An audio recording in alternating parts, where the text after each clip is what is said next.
عموما زموږ معاشره کې خلک د څلورو وجو په وجه ګناه کوي. الله تعالی قرآن کریم کې دغه څلورو سره مکمل جواب ویلی دی.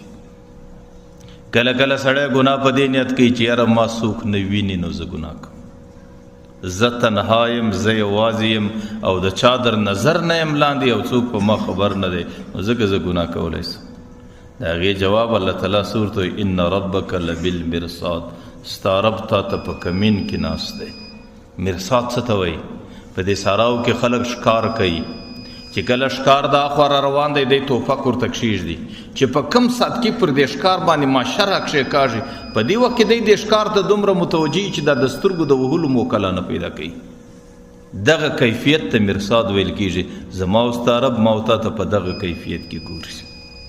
اوس ته به څنګه دا وایې چې زه ګناه کولی شم ما څوک نه ویني؟ کله کله سړی ګناه په دې وجه کوي چې زما سره څوک نسته، یکړ یم، تنها یم. الله تعالی دستور ته وهو معکم اینما کنتم، الله تعالی در سره دی، که په حجره کې هم در سره دی، که په مسجد کې هم در سره دی، که په مدرسه کې هم در سره دی، که په کور کې هم در سره دی، که په کمره کې هم در سره دی. وهو معکم اینما کنتم. کله کله د سړي په ذهن کې د احساس راسي چې یاره زما په ګناه او زما په حالاتو څوک نه خبریږي، نو که زه ګناه وکړم د ټلیفون کیسه ده، د بل شي کیسه ده. الله تعالی سورت وایي وهو یعلم خائنة الاعین وما تخفي الصدور. دا د سترګو په خیانت لا په الله قسم الله خبر دی. په دې سینه کې چې د ګناه فکر پر له برابرې لا په الله قسم الله په خبر دی. او کله کله د انسان په دماغ کې راسي سړی په خپله ګناه کې مست دی، بار الله څو غورځوي وایي نو څه چې کوم څوک ما ته څه ویلی نشي، څوک زما مخ را ګرځولی نشي، څوک ما پر دې ګناه باندې ما ته سزا را کولی نشي، نو څه دي چې کوم. الله تعالی سورت وایي ان اخذه علیم شدید. ای ظالمه الله تعالی به دې ډېر مضبوطه راونیسي.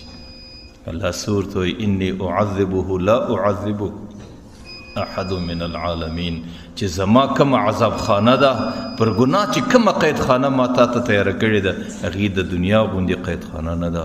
ولا یوثق وثاقه احد، چې هلته دې زه څومره مضبوطه تړم په دنیا کې داسې نه تړل کېږي. نو ځکه په دې ښه ناس کې مه راځه چې پر ګناه باندې ما څوک نه ویني، الله دې ویني. په دې ښه ناس کې مه راځه چې په ګناه کوم زما سره څوک نسته، الله در سره دی. په دې ښه ناس کې مه راځه چې زما په حال څوک نه خبرېږي، الله دې د زړه په حاله خبر دی. او په دې ښه ناس کې مه راځه چې ما ته څوک سزا نشي راکولی، الله تعالی سزا درکوونکی دی. الله تعالی داسې سزا درکوي چې هغې د دنیا غوندې سزا نه ده.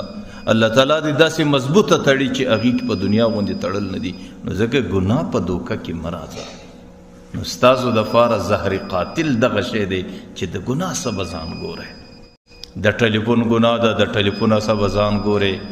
د ملګري سره په حجره کې جنجال او شکنځل کول د دې څه به ځان ګورې، او په کور کې بد اخلاقي کول د دې څه به ځان ګورې، او دغه رقم په کوڅه او په لاره کې بې ترتیبي کول د دې څه به ځان ګورې.